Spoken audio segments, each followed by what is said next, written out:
சமீபமாக கூடுதலாக கவனித்துக் கொண்டிருக்கக்கூடிய விஷயம், பள்ளிக்கூடங்கள் கல்லூரிகளுக்கெல்லாம் போகிற போது பிள்ளைகளை அழைத்து வந்து பேசுகிறப்ப பெரியவங்க என்ன சொல்றாங்க அப்படின்னா, இவன் நம்பிக்கையாவே இருக்க மாட்டேங்கிறான், கான்பிடன்ஸே இல்லைன்னு. சோசியல் மீடியால போய் பார்த்தீங்கன்னா அவ்வளவு மோட்டிவேஷன் ஸ்பீச்சஸ் இருக்குது, புத்தகங்கள்ல கூட மோட்டிவேஷன் புத்தகங்கள்லாம் அதிகமாக விற்பனையாகிறது. ஆனால் ஏன் நம்பிக்கை இல்லாமல் இருக்கிறார்கள்? மனிதரை எதிர்கொள்வதில் நம்பிக்கையின்மை, சின்ன சவால்களை எதிர்கொள்வதில் நம்பிக்கையின்மை, ஒரு அசாதாரணமான சூழ்நிலை வந்துருமோங்கிற பயம், வாழ்க்கையை எப்படி எதிர்கொள்ள போறோங்கிற பயம், தூங்கும்போது கடவுளே நாளைக்கு நல்லபடியா விடியட்டும் அப்படின்னு சொல்லி ஒரு கவலையோடு நிறைய பேர் இருப்பதை பார்க்க முடிகிறது. குறிப்பாக இளைய தலைமுறை பிள்ளைகளிடம் பெரிய அளவுக்கு நம்பிக்கை இல்லை. அதுல எனக்கு நம்பிக்கை இல்லை, அவங்கள்ட்ட தேவையான அளவு நம்பிக்கை இருக்கு. அவங்கள்ட்ட நம்பிக்கை இருக்கா இல்லையாங்கிறத பத்தி நமக்கு நம்பிக்கை இல்லை. ஏன்னா எப்போதுமே நாம நம்மளை விட புத்திசாலி எவனுமே இல்லைங்கிற நம்பிக்கையிலே இருக்கிறதுனால அவன் நம்பிக்கையோட இருக்கானா இல்லையாங்கிற நம்பிக்கை நமக்கு இல்லை. ஆனாலும் கூட நம்பிக்கை என்பது முக்கியமான விஷயம். அது எங்கிருந்து வருகிறது என்ற இடத்திலிருந்து அதை புரிந்து கொள்ள வேண்டும். Confidence comes from preparation, not from advice. நம்பிக்கை என்பது தயாரிப்பிலிருந்து எப்படியெல்லாம் அவர் ப்ரிப்பேர் பண்றாரோ அதை வைத்து தான் ஒருத்தருக்கு நம்பிக்கை வரும். வாழ்க்கை குறித்த சின்ன புரிதல் வேண்டும் என்றால் அதற்கான தயாரிப்பு இருக்கணும். மாறாக நம்முடைய வீடுகள் என்ன நடந்துகிட்டு இருக்குன்னா பெரும்பாலும் அறிவுரைகள் மட்டுமே நடந்து கொண்டிருக்கிறது. நம்பிக்கையோடு இரு, எரிமலை போல இரு, எதிர்கொண்டு அடி, ஓடு, ஒடியாரு, உக்காரு, எந்திரி, பூரா பேரும் மோட்டிவேஷன் ஸ்பீக்கராகவே இருப்போம் வீட்டில எல்லாம். ஏன்னா கன்ஸ்ட்ரக்டிவா இருக்கணும் அப்படின்னு சொல்லி பிள்ளைகள் ரொம்ப கான்ஃபிடென்ட்டா வளர்க்குறேன் பேர் வழி அப்படின்னு சொல்லிட்டு செஞ்சுட்டு இருக்கோம். அதல்ல, நம்பிக்கை எதன் அடிப்படையிலிருந்து வருகிறது என்றால் தயாரிப்பின் அடிப்படையிலிருந்து வருகிறது. சிறு வயதிலிருந்தே பிள்ளைகளை எதிர்காலத்திற்கு தேவைப்படக்கூடிய அளவு தயாரிச்சுக்கிட்டு இருக்கணும். அறிவை மட்டும் ஊட்டி வளர்ப்பதன் வழியாக ஒரு பிள்ளையை தயாரித்து விட முடியாது. உங்க அம்மா அப்பாலா இப்போ 45 வயதிலே 50 வயதில் இருக்கக்கூடியவர்கள் ஒருத்தர் முன்னால் இப்படிங்கிறார், ரொம்ப வேகமா போதா, ஓகே தானே, புரியுதுல? இது ஒரு பிரச்சனை இருக்கு. கடகடன் போயிட்டோம்னு சில பேர் அண்ணே ஃபாஸ்டா பேசுறாங்க, அண்ணே ஃபாஸ்டா பேசுறாரு அப்படிங்கிறார் ஒருத்தர். ஓகே, ரொம்ப வேகமா போற மாதிரி தான் கொஞ்சம் ஸ்லோ டவுன் பண்ணுங்க. எனக்கு என்ன கூட்டம் இருந்துச்சுன்னா ஸ்பீச் ஃபாஸ்ட் ஆயிடும். கவனிப்பாங்களோ இல்லையோங்கிற பதட்டத்தில் நம்மளும் ஃபாஸ்ட்டா அதிகப்படுகிறது. இப்போ 45 வயசுக்கு மேல இருக்கவங்களாம் கவனிச்சு பார்த்தீங்கன்னா சில விஷயங்கள் நம்ம வீடுகளில் பயிற்சி கொடுத்துருப்பாங்க, ஒரு ரொட்டீனுக்குள்ள நம்மளை கொண்டு வந்திருப்பாங்க. ஆனா இப்போ அந்த பயிற்சிகள் கொடுப்பது கிடையாது. நன்கு படி, நல்லா மார்க்கெடு, ஸ்போர்ட்ஸ்ல பெரிய ஆளாகு, இப்படி ஆக்கும், காசு சம்பாரி, சொத்து சம்பாரின்னு சொல்லிக் கொடுக்குறமே ஒழிய அதை சம்பாதிப்பதற்கு தேவைப்படக்கூடிய மனதிடத்தை பெறுவதற்கான தயாரிப்பை நாம் உருவாக்குனதே கிடையாது. ஒரு பணத்தை சேர்ப்பது எப்படி என்பதை பணம் சம்பாதித்த பிறகு ஒருவன் கண்டுபிடிக்கவே முடியாது. பணம் சம்பாதிச்சவனை செலவு பண்ணணும் தான் தோணும், பணம் சேர்ந்தவனை செலவு பண்ணணும் தான் தோணும். ஏன் தோணுது அப்படின்னா அதை எப்படி சேமிக்கலாம் என்ற ப்ரிப்பரேஷன் சிறு வயதில் அவருக்கு சொல்லித்தரப்படவே இல்லை. காசு வந்த பிறகு கவனமாக இருக்க வேண்டும், பழைய மனிதர்களை மறந்து விடக்கூடாது, உடைய குணம் மாறக்கூடாது என்ற தயாரிப்பு அவருக்கு இருந்தால் காசு வந்த பிறகு அவர் மாறாமல் இருப்பார். மாறாக காசு சம்பாதிக்க சொல்லிக் கொடுக்கிற சமூகம் காசு வந்தால் எப்படி நடந்து கொள்ள வேண்டும் என்று சொல்லித் தருவதே கிடையாது. உண்டியல் எல்லாவற்றையும் ஓரம் கட்டி வச்சுட்டோம், ரைட்டா? பேங்க்ல இருந்து கொண்டாந்து வீட்டில் ஒரு உண்டியல் வைப்பாங்க, ஞாபகம் இருக்கா? அந்த உண்டியல்ல தினம் 10 காசு, 50 காசு, 1 ரூபா, அப்புறம் 5 ரூபாய் காயின் வர்றப்ப 5 ரூபாய் காயின் இப்படிலாம் போட்டு காசு சேர்த்தோம். திருவிழா காசுன்னு வர்றது எல்லாத்தையும் கொண்டாந்து உண்டியல்ல போப்போம். அப்பதான் ஒருத்தருக்கு நம்பிக்கை வரும். சின்னதா சேர்த்தா ஒரு நாள் பெரிய பணம் கிடைக்குங்கிற நம்பிக்கை எப்போ வரும்? சின்னதாக சேர்த்தாலே பெரிதாக பணம் வரும் என்ற நம்பிக்கை அதை செய்கிற போது மட்டும்தான் வரும். இல்லை என்றால் பெரிய பணம் சம்பாதிக்கிறது அப்படிங்கிற பத்தி மட்டும் தான் யோசிச்சுக்கிட்டே இருப்போம். சேமிச்சாலே சம்பாதிக்க முடியுங்கிற எண்ணம் தயாரிப்பின் அடிப்படையில் தான் வரும். அந்த தயாரிப்பு பிள்ளைகளுக்கு நீங்கள் கொடுக்கிற போது அவர்களுக்கு பதட்டம் இல்லாமல் ஒரு பாதை அமையும். ஓகே, எனக்கு அடுத்தது நடக்கும், அடுத்தது ஓரளவுக்கு நான் இந்த இடத்துக்கு போய் சேர முடியுங்கிற ஒரு புரிதல் பிள்ளைகளுக்கு வருகிற போது எதிர்காலம் குறித்த பயம் குறையும். எல்லோருக்கும் எதிர்காலம் குறித்த பயம் இருக்குது. முன்னாலாம் கஷ்டப்படுறவங்களுக்கு தான் எதிர்காலம் குறித்த பயம் இருக்கு. இப்போ நல்லா இருக்கவனுக்கு எதிர்காலம் குறித்த பயம் இருக்கு, நல்லா படித்தவர்களுக்கு எதிர்காலம் குறித்த பயம் இருக்கு. லைஃப்ல வெல் செட்டில்டு அப்படி நம்ம வெளியிலேருந்து வேடிக்கை பார்க்குற எல்லாத்தையும் பக்கத்தில் உட்காந்து போய் பார்த்தா இதெல்லாம் நிலைக்குமான்னு தெரியலேங்கிற பயமா இருக்கு. வாழ முடியுமா என்ற பயம், வளர முடியுமா என்ற பயம், வளர்ந்து விட்டால் இது நீடிக்குமா என்ற பயம், நீடித்தால் இது நிலைக்குமா என்ற பயம், நிலைத்தால் செத்து போயிருமாங்கிற பயம். மனுஷனுக்கு பயம், ஏன்னா ப்ரிப்பரேஷன் இல்லை. சூழ்நிலைகளை எதிர்கொள்வதற்கு தேவைப்படக்கூடிய துணிச்சலை உங்களுடைய தயாரிப்புகள் தான் தரும். அது எப்படிங்க தயாரிக்கிறது? இது மாதிரி நோட்டு போட்டு எழுதி வச்சு தயாரிக்கணுமா? கிடையாது. என்கிட்ட நிறைய பேர் கேட்பாங்க, நீயானாவுக்கு நீங்கள் எப்படி தயாரி செய்வீர்கள்? Preparation is one day process. அது ஒரு நாள் ப்ராசஸ் கிடையாது, it's a life time process. காலம் முழுக்க நீங்கள் தயாரித்து கொண்டே இருக்க வேண்டும். மூளை அதுக்கு நீங்க பழக்கினீங்கன்னா தயாரிப்பு தானாக நடந்து கொண்டே இருக்கு. ஆனா எல்லாரும் என்ன பண்றோம், கொண்டு போய் இறுக்கி கொண்டாந்து நிறுத்திப்படுறோம். எந்த தயாரிப்பு இல்லாம உன்னை படிக்க வச்சிடும், நீ வேலைக்கு போ, நீ வேலைக்கு போற சம்பாரிச்சா வீடு கட்டினா கல்யாணம் பண்ணணும். இதுக்கெல்லாம் எந்த தயாரிப்புமே கிடையாது. யாரோட பேச விடுறது இல்லை, யாரோட பழக விடுறது கிடையாது. அப்புறமா மூணாமூஞ்சியாக இருக்கிறான். எப்படி இருப்பான்? மனிதர்களை எதிர்கொள்வதற்கான பழக்கம் சிறு வயதிலிருந்து இருக்கணும். அதெல்லாம் சொந்தக்காரங்க வீட்டுக்கெல்லாம் அனுப்பி வைக்கிறது. It's a preparation. அத்தை வீட்டிலும் மாமா வீட்டிலும் அரையாண்டிலும் காலாண்டிலும் போய் தங்குகிற பிள்ளை வேறொரு வீட்டில் இருக்கிற போது எப்படி வாழ வேண்டும் என்றதை யதார்த்தத்தை புரிந்து கொள்கிறார். It is a preparation. அவன் தான் நாளைக்கு அமெரிக்காவுக்கு படிக்க போனா சங்கடம் இல்லாம உட்காந்து படிப்பான். சென்னையில போய் ஹாஸ்டல்ல தங்கி படிக்க சொன்னா அவனால படிக்க முடியும். நம் வீட்டில் கிடைக்கிற அனைத்தும் வெளியில் கிடைக்காது என்ற யதார்த்தம் ப்ரிப்பரேஷன்ல இருந்தா வரும். நம்மளாம் பொத்தி வளர்க்க ட்ரை பண்ற மொழியை ப்ரிப்பேர் பண்றதே கிடையாது. கான்பிடன்ஸ்ங்கிறது நீங்க வச்சிருக்க பணத்தின் வழியாக உங்கள் பிள்ளைகளுக்கு கொடுக்க முடியாது. நீங்க வச்சிருக்கக்கூடிய சக்தியின் வழியாக உங்கள் பிள்ளைகளுக்கு கொடுக்க முடியாது. உங்கள் பிள்ளைகளை நீங்கள் தயாரித்தாலே ஒழிய அவர்கள் தகுதியான நம்பிக்கை மிக்க மனிதர்களாக மாறவே முடியாது. Let us prepare our kids to face the consequences, positivity or negativity, whatever it may be. Let us prepare our kids, not just in education. This is point number 1. I just wanted to share with people. இரண்டாவது முக்கியமான விஷயம், life கொஞ்சம் போர் அடிக்கட்டும். இப்போ இது ஒரு பெரிய பிரச்சனை. Every other minute to be very கன்ஸ்ட்ரக்டிவா இருக்கணும், ப்ரொடக்டிவா இருக்கணும். சும்மா எவனாவது இருந்தானா அவனெல்லாம் எங்க கொண்டு சேர்த்து போறாங்கன்னா உருப்படாத லிஸ்ட்டை கொண்டு சேர்த்துறாங்க. சத்தனே சும்மா தான் இருக்கட்டும், என்ன பிரச்சனை? எதையாவது செய்து கொண்டே இருக்க வேண்டும் என்று ஏதாவது அவசியம் இருக்கிறதா? எதையாவது நீங்கள் செய்து கொண்டே இருக்கிற போது எதை சரியாக செய்ய வேண்டும் என்று உட்கார்ந்து யோசிக்கிறதுக்கான நேரம் கிடைக்காம போயிடும். எப்போதும் எதையாவது செய்து கொண்டிருக்க வேண்டும் என்ற அவசியம் இல்லை. போர் அடிக்கிறது ரொம்ப முக்கியம். லைஃப்ல போர் அடிக்கிறது ரொம்ப, அதை ஹேண்டில் பண்றதா கஷ்டம்.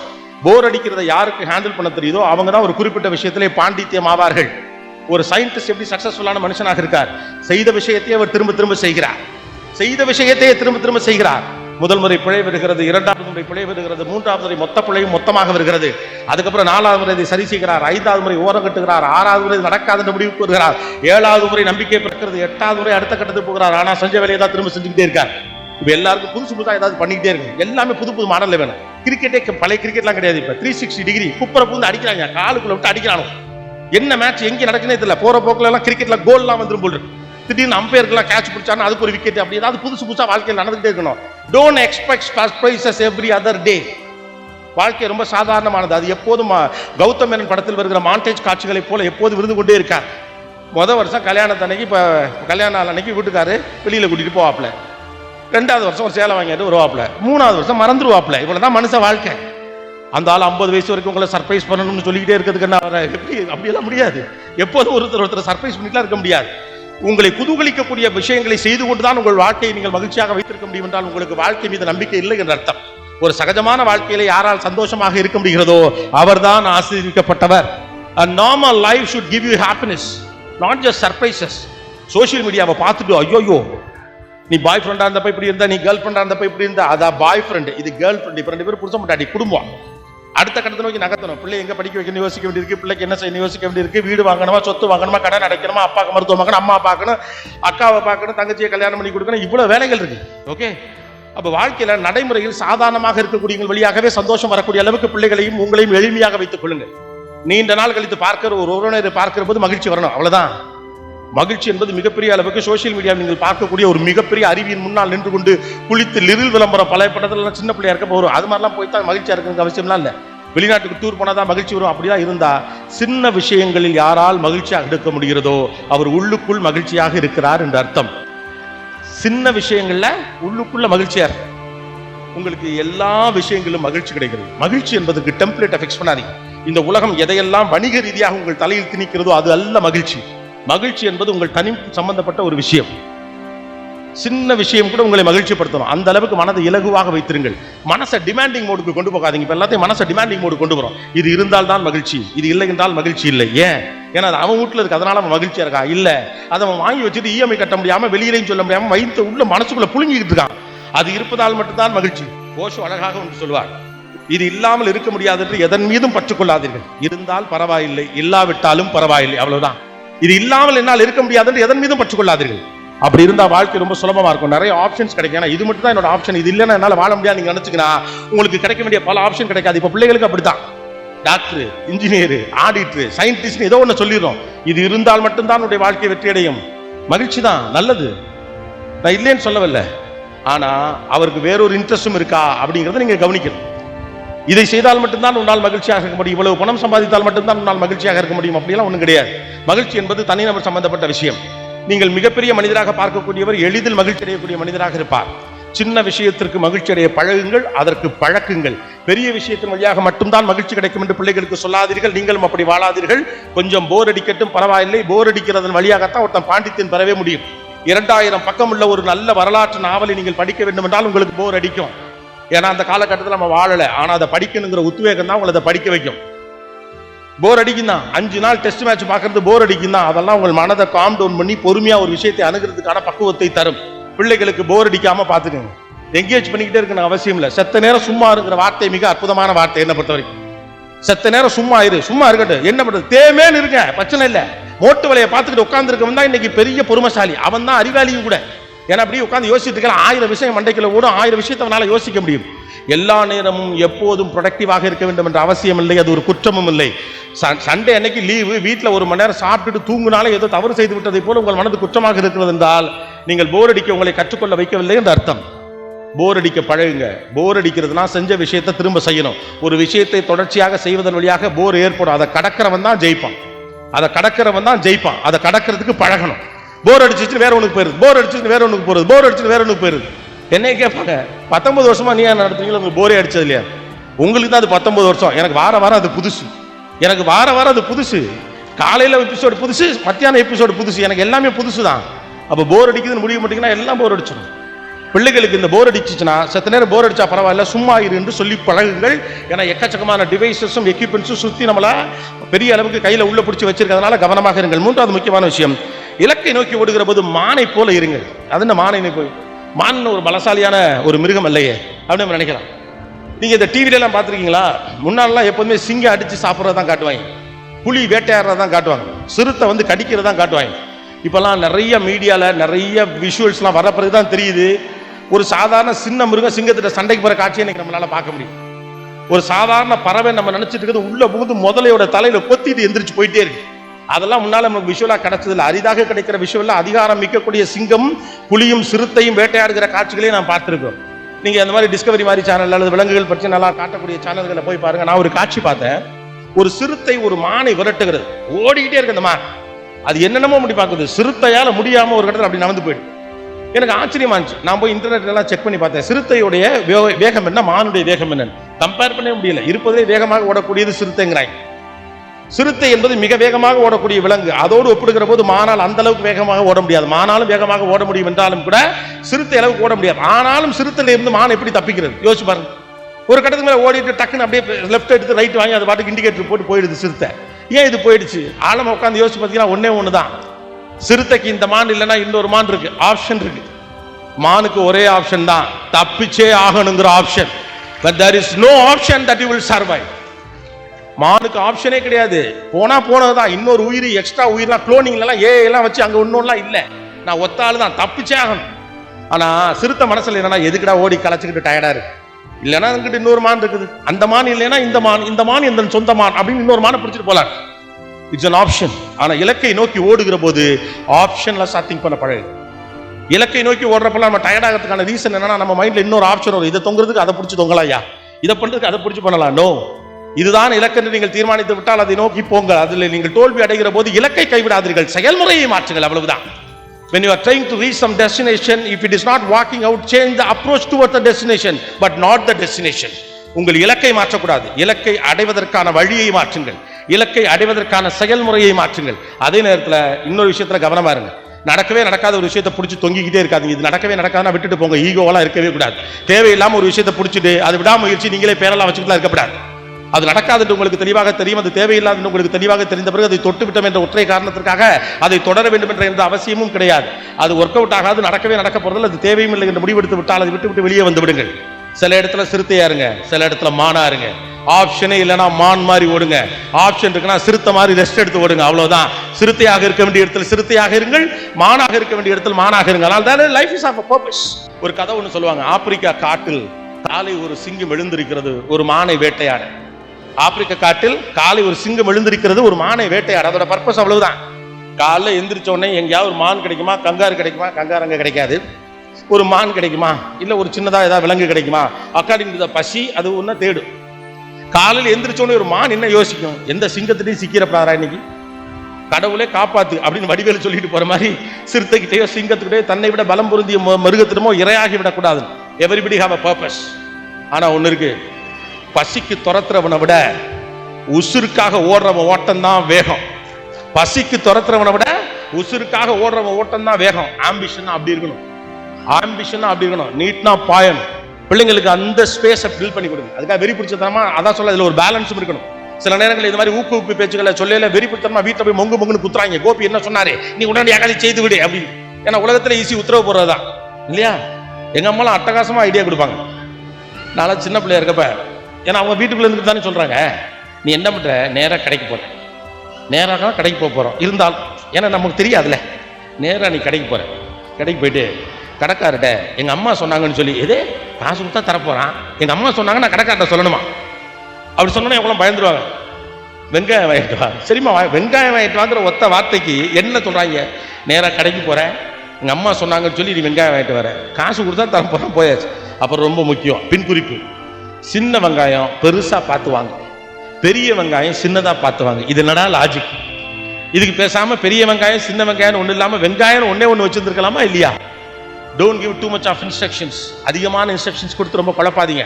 இப்படி தான் செய்யணும், அப்படி தான் செய்யணும், ஓடட்டும், விழுகட்டும், எழட்டும், அடிபடட்டும், தோக்கட்டும்.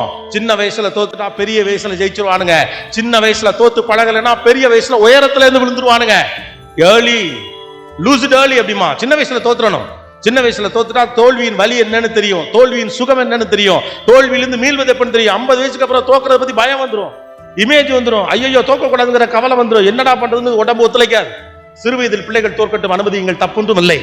அவர்கள் சிறு வயதிலே தோற்கிற போதெல்லாம் அடுத்து நீ மீண்டும் வரக்கூடிய வாய்ப்பு உனக்கு இருக்கிறது என்ற நம்பிக்கை மட்டும் அவர்களுக்கு கொடுங்கள், போதுமானது. வீண் முயற்சியை விடாமுயற்சி என்றும் சொல்லாதீர்கள். சில இடங்களில் சிறுத்தையை போலிருங்கள், சில இடத்தில் மானை போலிருங்கள். அடுத்தது உள்ளுணர்வு சொல்லுவதை கேளுங்கள். ஊர் சொல்றதெல்லாம் அப்புறம் கேட்கலாம், கோபிநாத் சொல்றது, இல்லை வேறு யாரும் பேசும்போது நீங்கள் கேட்பது, ஈவன் புத்தகங்கள் சொல்லுவது, பக்கத்து வீட்டுக்காரர் சொல்றது, ஏத்து வீட்டுக்காரர் சொல்றவரே, நம்ம குடும்பத்தில் இந்த மேலே வச்சுக்கோனே, ஏன்னா பாதி பேச்சு முடிஞ்ச பிறகு சொல்லிங்களேனே, அப்போ இது வரைக்கும் கேட்கலையா? இப்போ பெட்டரா இருக்கா? ஓகே, ஒரு டிஷ்யூ பேப்பர் இருக்குமா, இதை கொடுங்களேன், கட்சியை மறந்துட்டு வந்தேன். உள்ளுணர்வு சொல்லுவதை கேளுங்கள். அடுத்தவர் சொல்லுவதை கேட்பதெல்லாம் நல்ல விஷயம் தான், அதெல்லாம் அப்புறம் இருக்கட்டும். எல்லோருக்கும் உள்ளே ஒரு சத்தம் ஒன்று கேட்டுக்கொண்டே இருக்கு. அந்த கட் ஃபீலிங்னு நீங்க வச்சுக்கலாம், அல்லது ஆழ்மனதின் குரல் என்று வச்சுக்கலாம், என்ன மாதிரி தலைப்புனால் நீங்க வச்சுக்கோங்க. ஏன்னா உங்களை பற்றி நன்கு அறிந்த ஒரு ஆளின் பெயர் உங்கள் ஆழ்மனம் தான். அதுக்கு தான் நீங்க யாருன்னு தெரியும், எந்த நேரத்தில் எப்படி பிஹேவ் பண்ணுவீங்கன்னு தெரியும். வெளி பார்வைக்கு நீங்கள் பலசாலியாக இருந்தாலும் இந்த விஷயத்தில் இவன் பயந்தாங்கொள்ளிதான் என்பது அந்த உள் மனதுக்கு தெரியும். மனதின் குரல் ஒன்று எப்பொழுதுமே கேட்டுக்கொண்டிருக்கும், சின்ன வயசுலேருந்தே கேட்கும். அதுக்கு தான் கரெக்டாக தெரியும், இது உனக்கு ஒர்க் ஆகும், ஒர்க் ஆகாது, இந்த மாதிரி இவன் கெட்டவன் கூட பழகாதுன்னு சொல்லும், இவன் உண்ட காரியத்துக்காகத்தான் பழகிறான், கவனமாக இரு அப்படின்னு சொல்லும். டே உன்னை ஏற்றி விடுறாண்டா, உசுப்பேற்றி விடுறாண்டா, காது கொடுக்காதன்னு அது சொல்லும். இனி செய்து கொண்டிருப்பது தவறு என்று அது சொல்லும். இந்த அளவுக்கு மேல் நீ சாப்பிடாதே என்று சொல்லும். இந்த விஷயத்தை நீ கன்சியூம் பண்ணாதே என்று அது சொல்லும். தேங்க்ஸ் தம்பி, அடேப்பா ஒரு வார்த்தை கொடுத்துட்டாப்ல. நம்ம நாட்டோட பிரச்சனை ஒன்றும் கிடைக்காது, கிடைச்சதுன்னா என்ன விடுறதுன்னே தெரியாது, மொத்தமாக கிடைக்கும். ஆழ்மனது தான் உங்களுடைய பர்சனல் செக்ரட்டரி, அதுக்கு உங்களை பற்றி நல்லா தெரியும். It will give you indications. சின்ன வயசுல பிள்ளைகள்கிட்ட ஆழ்மனது சொல்றதை கேட்க பழகுங்க. ஆனால் நம்ம பிரச்சனை என்ன தெரியுமா, ஆழ்மனதாவது அதாவது உர்றா, நான் சொல்றதை கேளு, அதிகாரம் தான் பெருசு என்று நினைக்கிறீர்கள். ஆழ்மனதான் ரொம்ப எம்பத்தட்டிக்கா இருக்கு. என்னை காப்பாற்றுறதா அதோடைய முதல் வேலை, என்னை சரி பண்றதா என்னுடைய முதல் வேலை. உடம்பினுடைய பாகங்கள், அந்த உடம்பை முதல்ல காப்பாற்ற ட்ரை பண்ணு. தெரியுமா, இந்தியன்ஸ்லாம் சீக்கிரமா ஒபீஸ் ஆவாங்க அப்படின்னு சொல்லுவாங்க. ஏன்னு தெரியுமா, இந்தியாவிலிருந்து சில குறிப்பிட்ட திசை நோக்கி இருக்கக்கூடிய பல நாடுகளை சேர்ந்தவர்கள் சீக்கிரமே உடம்பு குண்டு ஆயிடுவாங்க, ஒபீஸ் ஆவாங்க அப்படின்னு சொல்லுவாங்க. ஏன் அப்படின்னா அந்த பகுதிகள் எல்லாம் பல நூறாண்டுகளுக்கு முன்பு பெரும் பஞ்சபூமியாக இருந்த பகுதிகள். அந்த காலகட்டத்தில் மனிதனுக்கு என்றைக்கு உணவு கிடைக்கிறதோ அன்றைக்கு தான் சாப்பிடுவான், செத்து போயிடுவான். ஒரு நாள் சாப்பிடுவான், 2ஆம் நாள் எக்கச்சக்கமாக சாப்பிடுவான், கிடைச்சிச்சுன்னு எக்கச்சக்கமாக சாப்பிட்டு வயிற்று ஃபில் பண்ணி பார்ப்பான், 10 நாள் சாப்பிடாம கிடப்பான். அப்படியான ஒரு தொடர்ச்சி நீண்ட நெடுங்காலம் இருந்த பகுதிகள்லாம் உண்டு. அங்க இருக்கக்கூடிய பகுதிகள்லாம் இன்னமும் கூட அந்த பாடியோட மெட்டாபாலிசம் டிசைன் எப்படி இருக்குன்னு கேட்டீங்கன்னா, நீங்க 8 இட்லி சாப்பிட்டு ஏன் தெரியுமா பசிக்குது, அது நீங்க சாப்பிட்ட 5 இட்லியே முதல்ல ஃபேட் ஆகி. ஏன்னா இந்த கிறுக்கு பையன் நாளைக்கு சாப்பிடுவோம்னா சாப்பிடாதான்னு தெரியாது, இந்த உடம்பை காப்பாற்றணும், அதனால நாளைக்கு சாப்பிடாட்டியும் உசுரோடு இருக்கிறதுக்காக அது சக்தியாக அதை மாற்றி வைத்துக் கொள்ளும். இத்தனை நூறாண்டுகள் கடந்தும் கூட இன்னமும் மூளை நம்பவில்லை நம்மை, நாம் 3 வேளையும் சரியாக சாப்பிடுவோம். இப்ப 7 வேளை சாப்பிடுற தனக்கு. நைட்டு 11 மணிக்கு ஸ்விக்கியில் ஆர்டர் பண்ணி சாப்பிட்றோம், நடுவில் 11 மணி 12 மணிக்கு சாப்பிட்றோம், காலையில் 3 மணிக்கெல்லாம் மெட்ராஸில் பிரியாணி விற்கிறாங்க, கூட்டமாக எக்கச்சக்கமான பேர் போய் சாப்பிட்றோம்.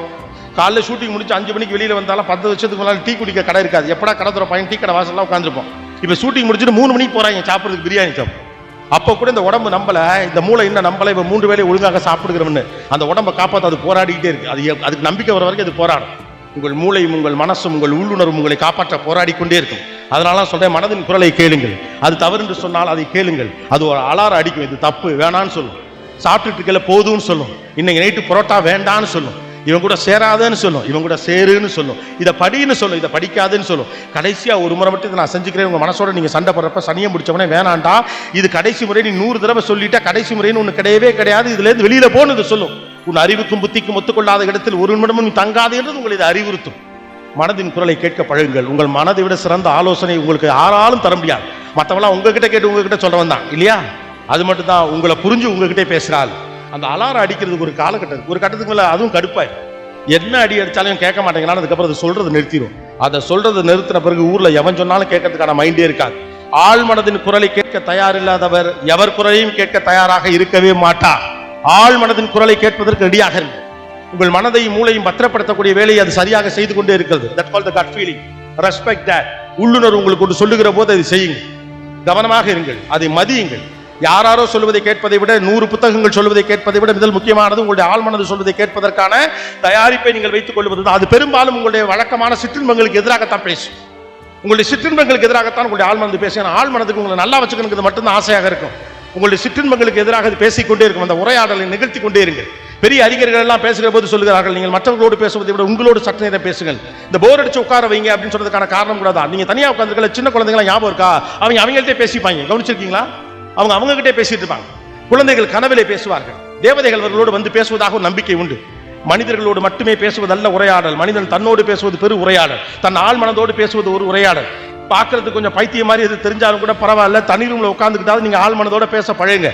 வைரமுத்து ஒரு கவிதையில சொல்லுவார், அவர் என்ன பண்ணுவாரு, அந்த ஊர்ல இயற்கையை ரசிப்பதற்கு ஒரு பையன் வந்திருப்பான். அவன் இயற்கை அழகு அப்படி இப்படிலாம் பேசிட்டு இருப்பான். அவனை ஊருக்குள்ள எல்லாரும் என்ன சொல்லிட்டு இருப்பான், ஒரு பைத்தியக்கார பையன் போயிட்டு மலைமுகட்டு உட்காந்துட்டு நிலா பாக்குறேங்கிறான், ஏதோ சாரல் மழை என்று அதை பற்றி கவிதை எழுதிட்டு இருக்கான் அப்படின்னு அவனை பத்திலாம் பேசிட்டு இருப்பாங்க. அப்ப இந்த பையன் ஒருத்தர் சொல்லுவாப்புல, அந்த வந்த பையன் அவன் ஒரு வார்த்தை சொல்லுவான், ஊருக்குள் ஒரு பைத்தியம் வந்திருப்பதாக நிறைய பைத்தியங்கள் பேசிக்கொண்டன அப்படின்னு. என்ன புரியாத வரைக்கும் அவன் பைத்தியம், அவனை புரியாத வரைக்கும் நாம் பைத்தியம். இங்க எவன் பைத்தியம்னு கண்டுபிடிக்கிறதுல வேலை. உங்கள் ஆள் மனதோடு உரையாட நீங்கள் சரியாக இருந்தால் எந்த பைத்தியமும் நம்மை அண்டாது. ஆள் மனதோடு பேச பழகுங்கள். சின்ன பசங்களுக்கு இது கஷ்டம், அது அவங்களே பேசுவாங்க, விட்டுருங்க. பெரிய ஆளுங்க தான் ஆள் மனதோட பேசுவோம். ஆள் மனதோட பேசுறா, இன்னைக்கு வந்தவனே அவர்கிட்ட எப்படி வம்புழுக்கணும்ட்டு ஆள் மனதிட்ட பேசி ஐடியா கேட்கப்படாது, சரியா? இன்னைக்கு செத்தாண்டா சேகர், இவனை உள்ள வந்தவனே சிக்க வைக்கணும்டா அப்படின்னு சொல்லிட்டு 15 வருஷத்துக்கு முன்னால் நடந்த பஞ்சாயத்தெல்லாம் இழுத்தாந்து இன்னைக்கு எப்படி பேசுறதுன்னு ஆள் மனதுகிட்ட எல்லாம் பேசக்கூடாது. ஆள் மனதை அமிக்கபிளா போன்னு சொல்லும். மனிதனுடைய பிள்ளைகளை ஏற்றுக்கொள்ள பழகுன்னு சொல்லும். அடுத்தவனை எந்த இடத்தில் மன்னிக்க வேண்டுமோ, எந்த அளவுக்கு விட்டுக் கொடுக்க வேண்டுமோ அந்த அளவுக்கு விட்டுக் கொடு என்று பேசும். அது உங்களுக்காக நிற்கும். அதோடு நீங்கள் நில்லுங்கள். அடுத்தது, நீங்கள் யாருடைய நேரத்தை செலவிடுகிறீர்கள் என்பது ரொம்ப முக்கியமானது. இதுக்கு முன்னதாக சொன்ன அத்தனை இதோடு தொடர்புடையது. What kind of a peer that you people build that matters. யார் மாதிரியான மனுஷங்களோட நீங்க செலவிடுறீங்க? சில பேர் நமக்கு ஃபோன் பண்ணுவாங்க, கரெக்டா கவனிச்சிருக்கீங்களா? ஒன்னும் இல்ல மாப்பிள்ள, சும்மா இருக்கேன்னு ஃபோன் பண்ணேன், அவன் போனை எடுக்காது. உங்கள் நேரத்தை மதிப்பிட தெரியாத ஒரு மனிதரோடு நீங்கள் சேருவது அபத்தத்தின் உச்சம். உங்களை வேல்யூ பண்ணாதவன் உங்க நேரத்தை வேல்யூ பண்ண மாட்டான். நான் சும்மா இருக்கல போன் பண்ணி எடுக்கிறதுக்கு நீங்க யாரு? உங்களோடு உரையாட வேண்டும் என்று எண்ணம். நேத்தே பேச நினைச்ச ஏதோ உங்க நினைப்பா இருந்துச்சு பேசுறவன் பேசுங்க. நான் சும்மா ஃப்ரீயா இருக்கப்ப போன் பண்ண அந்த பழக்கத்தை நீங்க ஆரம்பிச்சீங்க, உங்களுக்கு டெய்லி 100 கால் வரும். டெலிகாலர்லாம் போன் பண்ணி சும்மா போர் அடிச்சுட்டு உங்கள்கிட்ட பேசுனேன் அப்படிம்பாங்க. உங்கள் நேரத்தை மதிக்காதவர் உங்களை மதிக்காதவர் என்று உங்களுக்கு தெரிய வேண்டும். அல்லது நீங்கள் செய்து கொண்டிருக்கக்கூடிய வேலை மீது அவருக்கு அபிமானம் இல்லை என்று உங்களுக்கு தெரிய வேண்டும். நான் வரும்போது கவனிச்சுட்டு வந்தேன், டிரைவர் 3 ஃபோன் வந்துச்சு. 3 ஃபோன்லேயே அவர் சொல்றாரு, வண்டி ஓட்டிட்டு இருக்கேன் அப்புறம் பேசுங்க. நான் கவனிச்சுட்டே இருந்தேன். யாராவது அதே ஆள் திரும்ப ஃபோன் பண்ணாங்கன்னா அது யாருன்னு கேட்போம் அப்படின்னு. நல்ல வேலையா திரும்ப யாரும் அதே ஆள் ஃபோன் பண்ணல. சில பேர்லாம் கவனிச்சிருக்கீங்களா இல்லையா? நீங்கள் ஒரு வேலையாக இருப்பதாக சொன்ன போதும் கூட அவர் திரும்பவும் உங்களுக்கு தொலைபேசியில் அழைப்பார். என்ன பண்ணா, என்ன மச்சான் வேலை இல்லையா, சும்மா ஃப்ரீயா இருந்தா தான் உங்களுக்கு கூப்பிட்டேன் பாரு. அவர் ஃப்ரீயா இருக்கப்ப பொழுதுபோக்குறதுக்கான ஒரு கருவி. உங்களை வேலிடேட் பண்ற ஆட்களோடு இருங்க. ஏன்னா அவர்கள் ஏற்படுத்த போற வைப்பு தான் ரொம்ப முக்கியமானது. சரியான மனிதர்களோடு பிள்ளைகளை சேர விடுங்கள், நீங்களும் சேருங்க. ஒத்த மனதுடையவரோடு தான் சேர்ந்திருக்க வேண்டும் என்ற அவசியம் இல்லை. ஒரு டீம்ங்கிறது ஒரு குட் காம்பினேஷன். அதில் ஒரு டெவில்ஸ் அட்வொகேட் இருப்பார். நீங்கள் எவ்வளவு உயர்வான இடத்தில் இருந்தாலும் தவறு என்று சொல்லுகிற துணிச்சலோடு ஒரு நபர் உங்களோடு இருந்தே ஆக வேண்டும். உங்களை எப்போதும் உசுப்பேற்றிக் கொண்டு நீங்கள் செய்வதுதான் சரி என்று சொல்லக்கூடிய ஆட்களோடு தான் பழக வேண்டும் என்று நமக்கு தோன்றினாலும் கூட தவறை தவறென்றும் சரியை சரி என்றும் சொல்லுகிற சரியான நபர் ஒருவர் உங்களோடு இருந்தால் போதுமானது. உங்களை உசுப்பேற்றி விடுகிற ஒருவரும் உங்களுக்கு தேவையில்லை. அவன் தான் நல்ல நண்பனும் கூட. அவர்கள் தரக்கூடிய விஷயங்கள் அந்த மாதிரியான சர்க்கிள் இருக்குல்ல, அந்த சர்க்கிள் பேசுற விஷயங்கள் தான் அவங்க மனசுல ஏறப்போம். அவர்கள் இலக்கியம் பேசினால் உங்க மண்டையில் இலக்கியம் ஏறும். அரசியல் பேசினால் அரசியல் ஏறும். காசிப் பேசினா காசிப் தான் ஏறும். கண்டதை கடிதத்தை பேசினா அதுதான் மனசுல ஏறும். மைண்ட் செட் ஆகிறதுங்கிறது சரியான நபர்களோடு சேர்ப்பதா. உங்களுக்கு சம்பந்தப்பட்டவர்களே சில பேர் இருக்கலாம். ஒரு கேரக்டர் இருப்பார், அவரை பார்த்தாலே ஒரு மாதிரி நல்லா இருக்கும். உங்க குடும்பத்தில் கூட ஒருத்தர் இருப்பார், உங்க நண்பர்ல கூட ஒருத்தர் இருப்பார். அப்படி இல்லைன்னு நினைக்காதீங்க, நீங்க போய் கவனிங்க. ஒருவேளை நீங்களே கூட அதுவாக இருக்கலாம். அவர் உங்களோட பெரிதாக பேச வேண்டிய அவசியம் இல்லை, உங்களோட உரையாட வேண்டிய அவசியம் இல்லை, உங்களுக்கு அறிவுரைகள் சொல்ல வேண்டும் என்ற அவசியமும் இல்லை. ஆனால் அவர் உங்களோடு இருந்தாலே மகிழ்ச்சியாக இருக்கும். இவங்கெல்லாம் தான் எனர்ஜி கிவர்ஸ்னு பேர், நமக்கு சக்தியை தரக்கூடியவர்கள். அப்படிப்பட்ட மனிதர்களோடு சேர்ந்து கொள்ளுங்கள். அவர்களிடம் நீங்கள் பணிந்து போவதில் எந்த தவறும் கிடையாது. நீங்கள் நன்றாக இருக்க வேண்டும் என்று நினைக்கக்கூடிய மனிதர்கள் நீங்கள் பக்கத்தில் இருந்தாலே நீங்கள் நன்றாக இருக்க முடியும். மாறாக எப்பொழுதும் தவறான விஷயங்களை பேசி உங்கள் மூளையை குழப்பிக் கொண்டே இருக்கக்கூடிய மனிதர்கள் உங்களுடைய ப்ராசஸிங் லிமிட்ஸை டிஸ்டர்ப் பண்ணிக்கிட்டே இருப்பாங்க. அவங்கள்ட்ட நீங்க கவனமாக இருங்க. அவங்களால் எந்த ஆதாயம் உங்களுக்கு கிடைத்தாலும் பரவாயில்லை, அவர்கள் வந்து நீங்கள் வெளியே வருவதுதான் புத்திசாலித்தது. Set a proper peer group. உங்களை சுவாரஸ்யப்படுத்தக்கூடிய, உங்களை என்டர்டெயின் பண்ணக்கூடிய க்ரௌடோட மட்டும் தான் நீங்கள் இருக்கணும்னு நீங்கள் நினச்சிங்கன்னா உங்களுக்கு தேவையான தகவல் உங்களுக்கு கிடைக்கவே கிடைக்காது. போர் அடிச்சாலும் அவர் பேசுகிற விஷயத்தில் அற்புதமான விஷயங்கள் இருக்குன்னா அவரோட பேச பழகுங்க. அதுதான் அறிவு. எது புரியுதோ அதை மட்டும் புரிஞ்சுக்கிறதுக்கு பேர் அறிவு இல்லை. எது புரியலையோ அதை நோக்கி நகர்வது தான் அறிவு. புரிந்ததை ஏற்றுக்கொள்வது அறிவு இல்லை. தெரிந்ததிலிருந்து தெரியாது கிட்டது சில ஞானம். தெரிந்ததிலிருந்து தெரியாது கிட்டு செல்வது ஞானம். தெரிந்ததே இது வந்து தெரியாமல் இருக்கிற போது தெரிந்ததிலிருந்து தெரியாதை தெரிந்து கொள்வது எப்படி அப்படின்னு ஈரோடு தமிழன்பன் சொல்வார். தெரிந்ததிலிருந்து தெரியாது கிட்டு செல்வதுதான் ஞானம். தெரிஞ்ச விஷயத்தை திரும்ப திரும்ப பேசிக்கிட்டு நான் அறிவாளி நீ அறிவாளி மாத்தி மாத்தி ஒருத்தனை புகழ்ந்துக்கிட்டு என்ன புண்ணியம் இருக்குது? Go to the places. உங்களை விட உயர்வான தகுதி கொண்டவர்களோடு பழகுங்கள். உயர்வான தகுதினா கல்வியில, எம்பத்தில, குணத்துல, பண்புல அவர்களோடு பழகுவதற்கு முயற்சி செய்யுங்கள். அவர்கள் ஆட்டத்தில் உங்களை சேர்த்துக்கலாம். கூட போய் நில்லுங்க. கூட இருந்த கோவாலு மாதிரி கூட இருங்க. கூட இருந்த குமார் மாதிரி கூட இருங்க. ஒரு நாள் நீங்களே குமார் ஆயிருவீங்க. கூட இருந்த குமாரா இருந்தவெல்லாம் குமார் ஆயிடுவான் இல்லையா? அவங்க உங்க ப்ராசஸையும் தாட்ஸையும் மாற்றுவாங்க. ஒரு விஷயத்தை இத்தனை கோணத்தில் சிந்திக்க முடியும் என்ற தகவல்களை அவர்களிடம் தான் நீங்கள் பெற முடியும். அவர்களோடு நீங்கள் பழகுவது, அப்படிப்பட்ட நபர்களோடு நட்பு பாராட்டுவது, உங்களுடைய லிஸ்ட்ல நீங்க இருக்கிறது, உங்களுடைய வாட்ஸ்அப் குரூப்ல நீங்க இருக்கிறது 4 புத்தகம் படித்ததுக்கு சமமான ஒரு விஷயம். காலை எழுந்தவுடன் அவர் உங்களோட தொலைபேசியில பேசுகிற போது நேற்று ஒரு புத்தகம் படித்தேன், அந்த புத்தகத்தில் இப்படி ஒரு விஷயம் இருந்து பேச ஆரம்பிப்பார். இன்னொரு நண்பர் உனக்கு தெரியுமா இந்த விஷயம் அப்படின்னு காலையிலே நம்ம தலையில குப்பை எள்ளி ஒருத்தர் போடுவார். உங்களுக்கு குப்பை தொட்டி குப்பை கவுத்து வைங்கள். அதுல ஏற்கனவே 1000 குப்பை இருக்கு. ஊராமட்டு விஷயத்தெல்லாம் தெரிஞ்சுக்கிறதுக்கு என் குப்பையில இடம் இல்லை, என் பிரச்சனை அவ்வளவு இருக்குது. நல்ல விஷயங்களை சேகரிப்பதற்கு தேவைப்படக்கூடிய மனிதர்களோடு எப்போது நாம் பழக ஆரம்பிக்கிறோமோ வாழ்க்கை ஆட்டோமேட்டிக்கா நல்லதா மாறிடும். When you are with the right people, you will be in the right spot. If you are the wrong people, you will lead to the wrong place. That's it. Be with the right people, go with right people, lead with right people. The next important thing, யாரையும் Impress பண்றதுக்காக உங்க வாழ்க்கையை அடமான வைக்காது. இது ஒரு பெரிய பிரச்சனை. Especially after the social media era, we just wanted to impress people. We don't want to live on our own. நமக்கு பிடித்த மாதிரியான ஒரு வாழ்க்கையை வாழ விரும்புவதை விட அடுத்தவர்களை இம்ப்ரெஸ் பண்ற ஒரு வாழ்க்கையை வாழ்றது தான் பெரிய பேர்னு. ஊர் மெச்ச வாழணும்னா நினைக்காத, நம்ம சந்தோஷம் தான் முக்கியம்னு பெரியவங்களா ஒரு காலத்துல சொன்னாங்க. இப்ப எல்லாரும் சொல்ல வேண்டியது, அதை சொல்ல வேண்டிய இடத்துல கூடிய பெரியவங்களே அந்த இடத்துல இருக்காங்கிறதா இப்ப இருக்கக்கூடிய பிரச்சனை. யாரையாவது இம்ப்ரெஸ் பண்றதுக்காக நீங்க வாழ ஆரம்பிச்சீங்கன்னா கடைசி வரைக்கும் அவங்களுக்கு என்ன பிடிக்குமோ அதை நீங்க செஞ்சுட்டு இருப்பீங்க. உங்களுக்கு பிடிச்ச ஒண்ணு உங்களால செய்யவே முடியாது. இந்த வாழ்க்கை நான் வாழ்றதுக்காக வந்ததுதான். யாரையோ இம்ப்ரெஸ் பண்றதுக்காக என் வாழ்க்கையை நான் அடமான வைக்க முடியாது. கடைசி நீங்க அவங்களை இம்ப்ரெஸ் பண்ணி என்ன பண்ண போறீங்க? உன்னை தோக்கடிச்சிட்டேன் நீங்க ஒரு டயலாக் பேச முடியும். இல்ல மிஞ்சி போனா சரிப்பா போப்பான்னு தாள் சொல்ல போறாரு. இதுக்கு எதுக்கு வேண்டாம் இருப்பா பிள்ளைய பேத்து காண்டாம இருக்கான்னு பேர் வச்ச கதையா 10 வருஷம் அந்த ஆளை இம்ப்ரெஸ் பண்றதுக்கு மேல பார்த்துட்டு இருக்கணும். அதுவும் பிடிச்சவங்களை இம்ப்ரெஸ் பண்றது கூட நம்ம கவலைப்படுறது கிடையாது. பிடிக்காதவங்களை இம்ப்ரெஸ் பண்றதுக்கு தான் அவளை டைப் பண்ணும். நம்ம குடும்பத்தில் ஒரு சித்தப்பாவோ மாமாவோ இல்ல பக்கத்து வீட்டுக்காரோ யாரோ பணக்காரோ ஒருத்தர் நம்மளை அவமானப்படுத்திருப்பாரு. அந்த ஆளை இம்ப்ரெஸ் பண்ணி அசத்தி காட்டுறோம் பாருன்னு. இதான் அவங்க வாழ்க்கையோட நோக்கம். அப்படியா தம்பி வெரி குட் இருந்தாலும் போயிட்டே இருப்பான். எதுக்காக நம்ம திட்டம்னே தெரியாம இருந்தாலும் போயிட்டு பாரு. இதுக்காக நீங்க ஏன் போராடிட்டு இருக்கீங்க? When you try to impress someone else, that you will not live your own life and it is not at all necessary. இந்த பேச்சை கூட நான் உங்களை இம்ப்ரெஸ் பண்ண பேசலாம் ட்ரை பண்ணவே இல்லை. என் மனசுல பட்டது உங்கள்கிட்ட பேசணும், அவ்வளோ மட்டும்தான். இம்ப்ரெஸ் ஆனா ஆயிக்கங்க, ஆவாட்டி போங்க, அது பிரச்சனை கிடையாது. The purpose will not get solved when you are trying to impress people. அது ஒரு காலகட்டம். Impress yourself. ஆஹா என்னடா கலகிட்டேன். இந்த பேச்சு முடிஞ்சு நான் கார்ல போறப்ப என் மனைவி கிட்ட போன போட்டு நல்லா பேசிட்டேன் நான் சொல்லிட்டேனா இந்த பேச்சு நல்ல பேச்சு, அவ்வளவுதான். வேற வேலிடேஷன் எனக்கு வேண்டியது கிடையாது. என் மனசுக்கு அது தெரியும். ஓ நல்லா இருந்துச்சு, எப்படி இருந்துச்சு, இதெல்லாம் அடிப்படையில் தெரிஞ்சுக்கிறது. ஆனா உங்களை இம்ப்ரெஸ் பண்ணணுங்கிறதுக்காக ஒரு பேச்சை நான் பேச ஆரம்பிச்சேன்னா உங்கள்கிட்ட பேச வேண்டிய விஷயம் விளங்கிட்டு போயிடும். உங்களுக்கு என்னெல்லாம் சொன்னா கைத்தட்டுவீங்களோ அதை மட்டும் நான் பேசிக்கிட்டே இருப்பேன். உங்களை கைத்தட்ட வைக்கிறது எனக்கு வேலை இல்லை. நீங்க கைத்தட்டாட்டி உள் மனசுக்குள்ள என்ன திட்டினாலும் உங்கள்கிட்ட உண்மையை சொல்றது மட்டும்தான் வேலை. இந்த இடம் என்பது நீங்கள் எனக்கு கொடுத்த இடம். இந்த இடத்தில் நின்று கொண்டு உங்கள் கைத்தட்டலை பெறுவதை விட நீங்கள் கொடுத்த இடத்திற்கு விசுவாசமாக நிற்க வேண்டும். அப்படிதான் நம்ம பேச்சு கொஞ்சம் அப்படிதான். கேட்கும்போது சில நேரத்தில் எரிச்சலாம் வரும். ஏன் அப்படி திட்டா நம்மள அப்படிலாம் தோணும். அப்ப தப்பா தோணும். வீட்டுக்கு போய் மல்லாக்கப்படுத்து விட்டத்தை பார்த்து யோசிக்கிறப்ப தம்பி சரியாத்தான் சொன்னான்னு தோணும். அப்ப தோணுனா போதும். இப்ப தோணுங்கிற அவசியம்லாம் கிடையாது. நிறைய விஷயங்கள்லாம் சொல்றதுனால எனக்கு பின்னால ஒளிவட்டம் இருக்கு, நான் பெரிய அறிவாளி அப்படிலாம் இல்ல. இந்த தவறுகள் எல்லாத்தையும் முன்னாலே செஞ்ச அனுபவசாலின்னு வேணா நம்ம வச்சுக்கலாம். ரைட்டா? நிறைய விஷயங்களை சொல்லுவதற்கான விஷயங்கள் தகவல்களை தெரிந்து கொண்டு மட்டும் இல்ல, நான் செஞ்சது நீ செய்யாத அப்படிங்கிற இடத்துல தான். The very purpose of life is living. வாழ்வதின் அடிப்படை நோக்கம் என்பது வாழ்வது மட்டும்தான். மகிழ்ச்சியாக வாழ்வதற்கு என்ன உண்டோ அதை செய்யுங்கள். உங்களுக்கு பிடித்த விஷயத்தை செய்து நீங்கள் மகிழ்ச்சியாக வாழ்வதுதான் வாழ்வின் அர்த்தமே ஒழிய யாரோ ஒருவர் உங்களை பார்த்து பெருமைப்பட வேண்டும் பொறாமைப்பட வேண்டும் என்பதற்காக உங்கள் வாழ்க்கையை அடமானம் வைப்பது அபத்தத்தின் உச்சம். அது உங்களையும் தொந்தரவு பண்ணும், உங்க குடும்பத்தையும் தொந்தரவு பண்ணும். கடைசி வரைக்கும் யாருமே நிம்மதியா இல்லாம கடைசியில கையில ஒரு பட்டம் இருக்கு, நான் இதை செஞ்சேன் போனேன் வந்து அவ்வளவு மட்டும்தான் இருக்கு. அடுத்தது, உங்கள் சொந்த எண்ணங்களை போல உங்களை யாராலும் தொந்தரவு செய்ய முடியாது. Be clear about your thoughts. அவன் சொல்லிட்டான் இவன் சொல்லிட்டான் நம்ம வருத்தப்படுறதை விட நம்ம எண்ணங்கள் நம்மளை துன்புறுத்துறது இருக்குல்ல, அதை விட காம்ப்ளிகேட்டட் உலகத்துல கிடையாது. ஏன்னா அடுத்தவனுடைய விஷயத்தை நம்ம பெருசா கண்டுக்க மாட்டோம். யாரோ ஒருத்தர் இப்படி சொல்லிவிட்டாரு அப்படின்னு நமக்கு சில பேர் மேல கோவம்லாம் இருந்தாலும் கூட நம்முடைய எண்ணங்கள் நம்மளை போட்டு வதைக்கிற வதை இருக்குல்ல, அதான் முக்கியம். அது உங்களை பயமுறுத்தும், கவலைப்பட வைக்கும். இப்பெல்லாம் இந்த சோசியல் மீடியாலாம் சில நேரத்தில் பார்த்துருக்கேன், செம்ம ஃபன்னா அதை போடுவாங்க. நீங்க என்ன பண்ணுவீங்க? நான் ஒன்றும் பண்ண மாட்டேன், நானே ஓவரா யோசி, நானே என்ன போட்டு வருத்திப்பேன், அந்த வேலை மட்டும் தான் நான் பார்த்துட்டு இருப்பேன். இந்த ஓவர் திங்கிங்லாம் நிறுத்துங்க. உலகம் ஒன்றும் தலையில குப்பரை போட்டலாம் யாரையெல்லாம் புரட்டிடாது, அவ்வளவு மோசமால யாருக்கு எதுவும் நடந்துடாது. வாழ்க்கை மீது உங்களுக்கு நம்பிக்கை இல்லைன்னா உங்களுக்கு வாழ்க்கை முழுக்க நெகட்டிவான சிந்தனைகள் எண்ணங்கள் வந்துகிட்டே இருக்கும். தேவையில்லாமல் கவலைப்படுவதை நிறுத்தி விட்டு வந்தால் கவலை வந்தால் சரி செய்வது எப்படி என்று யோசிங்கள். உங்கள் எண்ணங்கள் தான் உங்களுடைய மிகப்பெரிய சிக்கல். சந்தோஷமா இருக்க முடியும் நீங்க நினைச்சா நீங்க சந்தோஷமா இருக்கலாம், கவலையா தான் இருக்க முடியும் நீங்க நினைச்சீங்கன்னா கவலையா தான் இருப்போம். ஏன்னே தெரியல ஒரு மாதிரி இருக்குன்னு சொல்றதுக்கான காரணம்னா என்னன்னா உங்கள் எண்ணங்கள் சரியாக இல்லை. அதனால தான் சொன்னேன், what you consume is much more important. நீங்க தேவையில்லாத விஷயங்களை மண்டைக்குள்ள ஏத்திக்கிட்டே இருந்தீங்கன்னு வச்சுக்கலாம், அந்த மைண்ட் ஒன்று ப்ராசஸ் பண்ணி உங்களுக்கு ஒரு அவுட்புட் தந்துகிட்டே இருக்கு. அதனால சொல்றேன், what you consume is important. வயிற்றுக்கு ஒரு உணவை சாப்பிடுகிற போது ஒரு சின்ன கான்சியஸ்னஸ் நமக்கு இருக்கு. நைட்டு அதிகமான எண்ணெய் பலகாரம் சாப்பிடக்கூடாது, காலைல நெஞ்சு கரிச்சல் வரும், ஒரு கான்சியஸ்னஸ் இருக்கா? ஒரு குறிப்பிட்ட வயது பிறகு நைட்டு கடினமான உணவுகளை சாப்பிடக்கூடாது, காலையில பாத்ரூம் போறப்ப கஷ்டமா இருக்குன்னு ஒரு கான்சியஸ்னஸ் இருக்கா? ரோட்ல போறப்ப ஒரு சின்னதா கான்சியஸ்னஸ் இருக்கா? நடு ரோட்ல போகக்கூடாதுப்பா, ஆப்போசிட்ல போகக்கூடாதுப்பா, ஒன்வேல போகக்கூடாதுப்பா, ஹெல்மெட் போட்டுட்டு போன ஒரு கான்சியஸ் இருக்கா?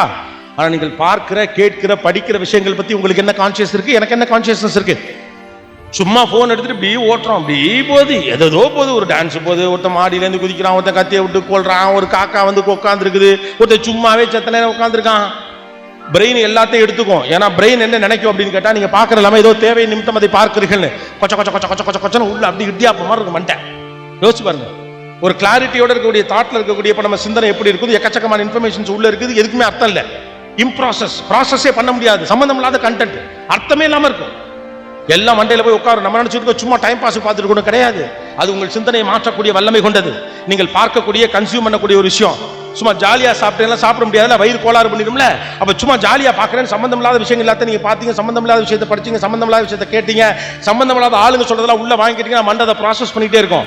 When it was busy with processing unnecessary things, how that your brain will process the necessary things. சரியான விஷயத்தை எப்படி ப்ராசஸ் பண்ணும்? ஒரு கம்ப்யூட்டர்ல 500 GB இருக்கு அப்படின்னா சீகோலனுக்கு இவ்வளவு ஜிபி ஒதுக்குறானுங்க. கம்ப்யூட்டர் ஃபைல்ஸ் ஆப்ரேட் பண்றதுக்கு ஒரு இடத்தை விட்டு வைக்கிறோம்ல, அப்பதான் கம்ப்யூட்டர் வேகமா வேலை பார்க்கும். மண்டை முழுக்க தகவலா இருக்கு, அது என்னன்னே மண்டைக்கே தெரியலன்னா அது தேவையான விஷயத்தை எப்படி ப்ராசஸ் பண்ணும்? ஸோ இம்பார்ட்டன்ட் திங் இஸ், உங்கள் சொந்த எண்ணங்கள் சரியாக இருக்க வேண்டும் என்றால் நீங்கள் மனதுக்குள் அனுப்பக்கூடிய விஷயங்கள், மூளைக்கு அனுப்பக்கூடிய செய்திகள் மிக சரியானதாக இருக்க வேண்டும். அதில் கவனமா இருங்க. அதான் சொல்லுவாங்க, தேவையில்லாத பார்க்காத, கண்டதை பார்க்காத, கேட்காதெல்லாம் சொல்றதுக்கான ரீசன் என்னன்னா, அவை உங்கள் எண்ணங்களின் தாட் ப்ராசஸை மாற்றும். கிளாரிட்டி ஆஃப் தாட் இல்லாம போகும். கிளாரிட்டி ஆஃப் தாட் இல்லாதப்ப குழப்பம் வரப்ப என்னமோ போல இருக்கும், என்னமோ போல இருந்தா என்னதுக்கு இப்படி இருக்குன்னு தோணும், ஏதாவது நடக்குமோன்னு பயமா இருக்கும், நாளை காலையில் உசோட இருப்போமான்னு இருக்கும், நல்லா இருக்க உடம்புல ஏதாவது நோய் வந்துச்சான்னு தோணுது. எல்லாமே அன்னெசரி இன்ஃபர்மேஷன்ஸ் மூளையில நீங்க லோட் பண்றப்ப அது ப்ராசஸ் பண்ணி டயர்டாக வரதுனால இருக்கு.